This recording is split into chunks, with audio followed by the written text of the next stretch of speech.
Anil, you mentioned Eric Schmidt earlier.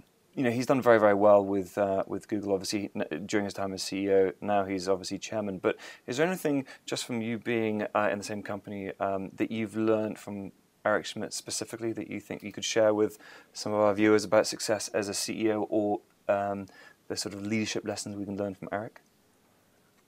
That's a great question. I think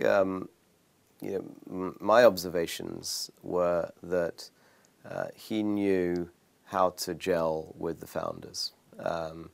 And so, yes, he was the CEO, but he also knew that this was still very much a founder-driven company, both in terms of who they were represented internally and externally, and in terms of where many of the great ideas and execution plans came from. So the ability to gel with and I would extend the analogy to your team, was a critical success factor for Eric.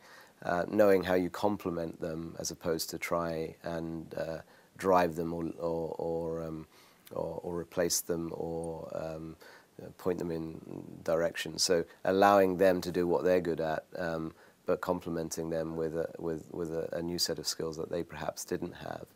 And clearly, from Eric's perspective, I mean, he probably had many more things than I can think of here, but some of the things that I could think of were clearly, he's been around and seen a lot of these cycles, and knowing when might be a good time to double the bet on this particular product or slow down on this particular product, given his worldly experience in the tech industry, I'm sure was valuable.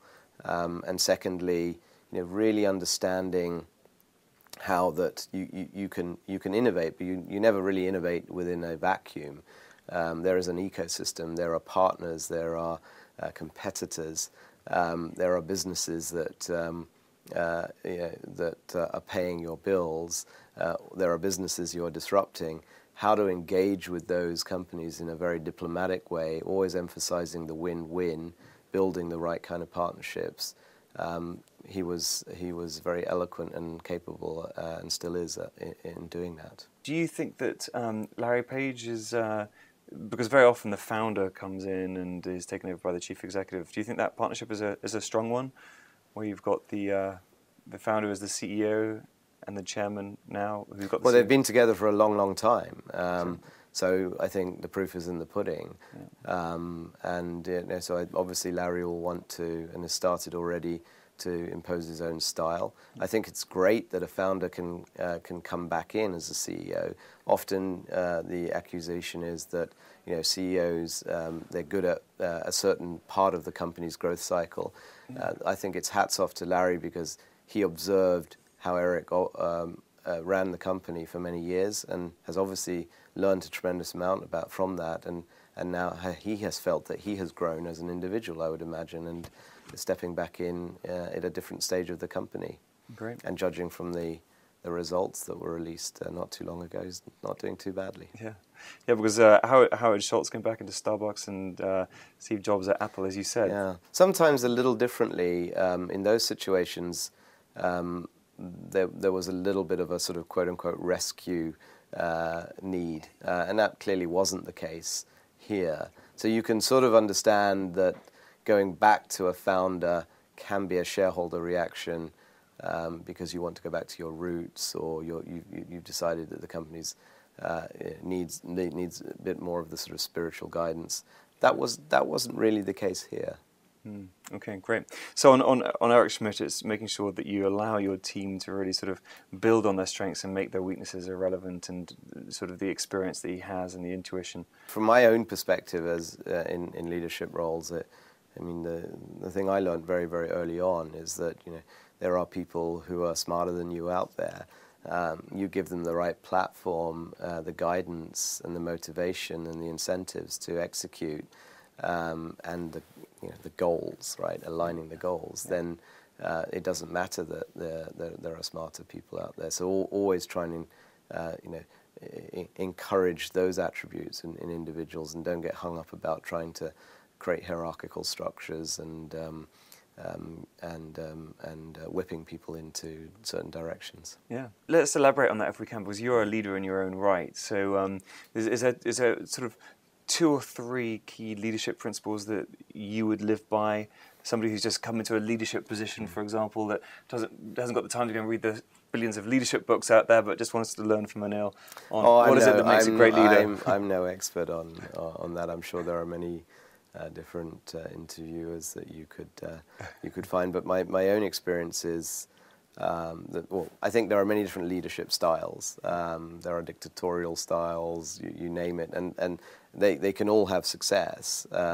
I mean, the one that suits me is more of a collaborative approach where you recognize that actually people do a good job. So if you give them the right environment to do that job well, they'll execute on it. So your job as a leader is to find the right kind of people and set them the right challenging goals and incentivize them and build a team. And that that collaboration of a team, magic should happen. Clearly, it doesn't always happen, and so the fine-tuning and tinkering is also part of that leadership role. Yeah, that's great. Yeah, it's a really good assumption to have that people want to come to work and do well. And if you've got that, it's a very positive mindset.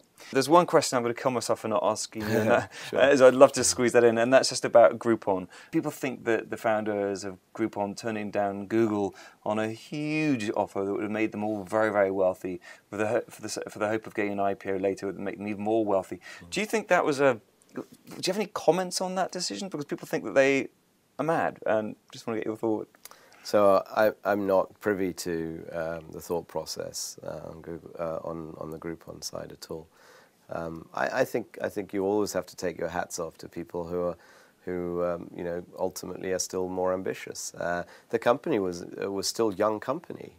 Yeah, I mean, everyone assumed that it had been around for a while because of its many millions of hundreds of millions of revenue, but actually it was a very young company, and so I'm sure the fire still burnt within the team to execute.